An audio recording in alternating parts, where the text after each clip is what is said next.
Casa Cor Rio de Janeiro 2017 foi colocada numa região de reurbanização muito importante do Rio de Janeiro e ocupou um prédio que é um prédio que será uma referência para nós, para os cariocas e para nós brasileiros. Tem assinatura de Foster Partners como escritório e eu tenho a Filomena aqui do meu lado, que é arquiteta, é brasileira e que trabalha na Foster Partners há 22 anos.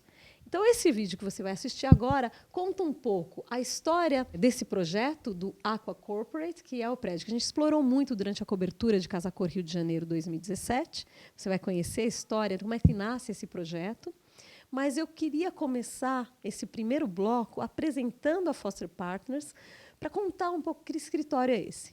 Nós temos ali, o Norman é um arquiteto muito conhecido, de quem assiste TV Casa Cor, mas a dimensão do escritório que você me apresentou hoje, talvez eu não conhecesse. Gostaria que você apresentasse. Então, que escritório é esse, onde você está há 22 anos? Não é? São quantos funcionários ali dentro? Boa tarde, obrigada pela oportunidade de falar sobre esse projeto e um pouco do nosso escritório. O escritório tem a sede em Londres, são mais de 1.000 pessoas, é um escritório grande. Tem uma história aí de mais de 50 anos e foi fundado pelo Norman e tem alguns sócios do escritório original que ainda se encontram na diretoria.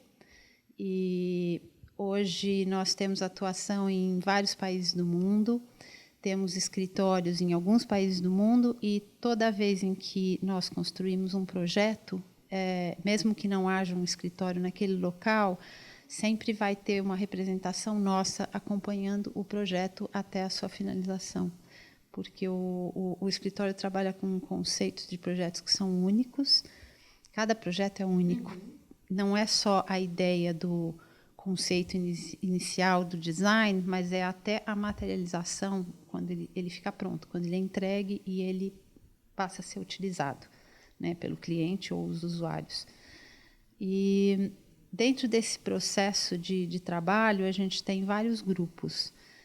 O nosso trabalho é sempre em equipe, é sempre uma grande equipe.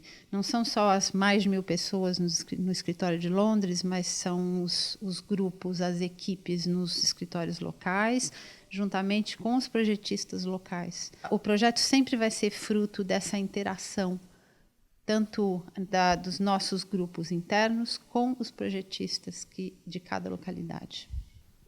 Eu assisti o vídeo que você nos mostrou, vi algumas fotos, e a gente percebeu ali equipes multidisciplinares trabalhando em conjunto e, de fato, aqueles núcleos que discutem com profundidade cada uma das partes desse projeto. Eu falo isso porque tem, inclusive, os designers de produto, tem a área de sustentabilidade. Então, a gente tem ali diversas áreas trabalhando. Quando você chega num resultado como esse, que é o do Aqua, que a gente vai falar mais para frente, a gente viu que várias equipes trabalharam juntas. Como é esse desenvolvimento numa escala de um projeto como esse? Em que momento essas equipes, os representantes de cada uma dessas equipes, começam a interagir?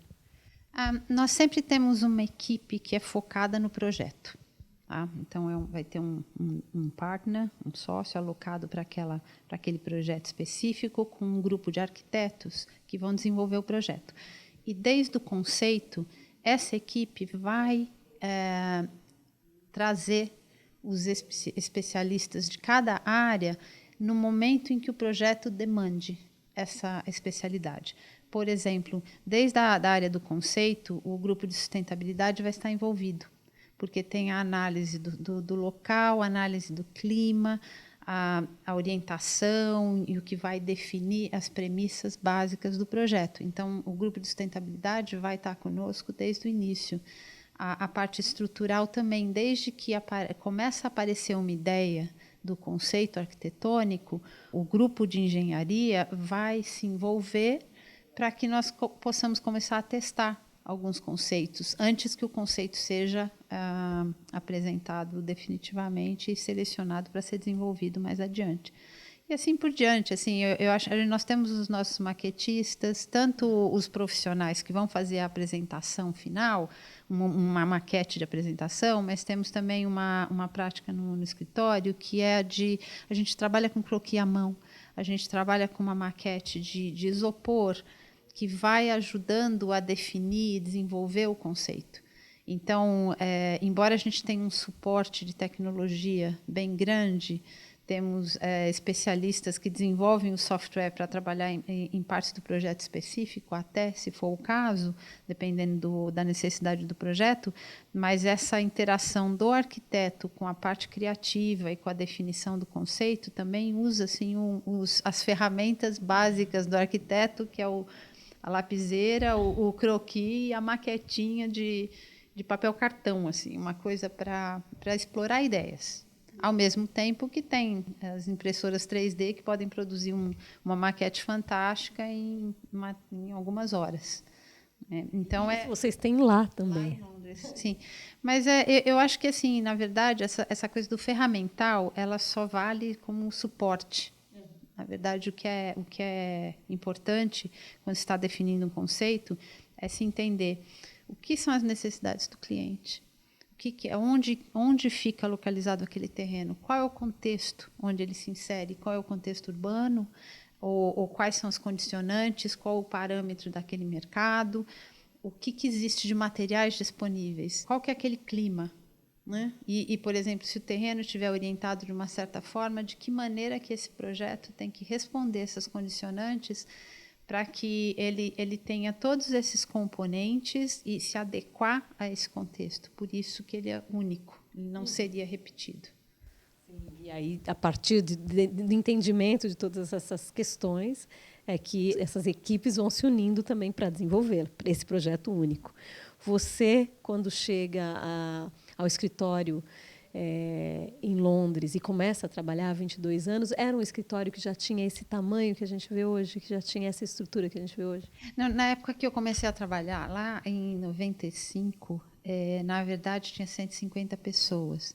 E ele cresceu bastante, mas o que não perdeu foi a qualidade de projeto. Ele expandiu, mas a forma de projetar, essa indagação, esse processo analítico permanece para cada projeto.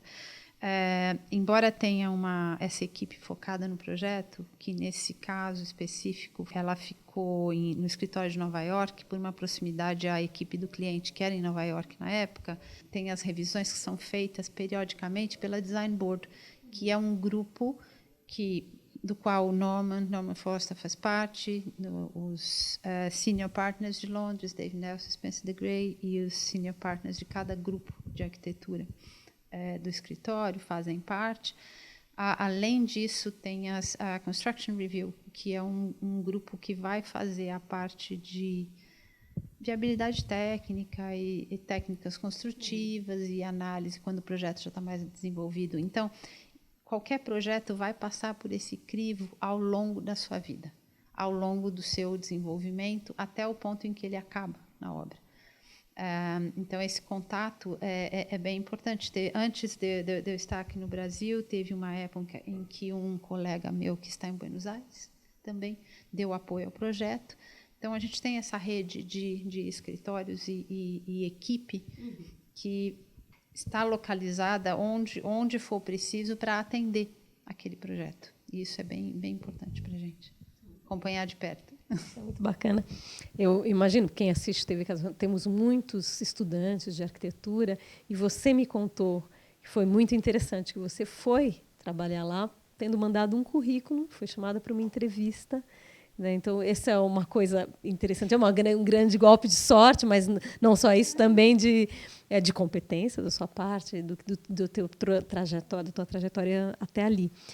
Mas eu fico me perguntando, hoje, um recém-formado da FAO, ou alguém que está fazendo uma pós-graduação, que tenha o interesse de trabalhar no escritório desse tamanho, é possível conseguir uma vaga mandando um currículo para um escritório, ou Foster, ou outros, né, grandes como esse?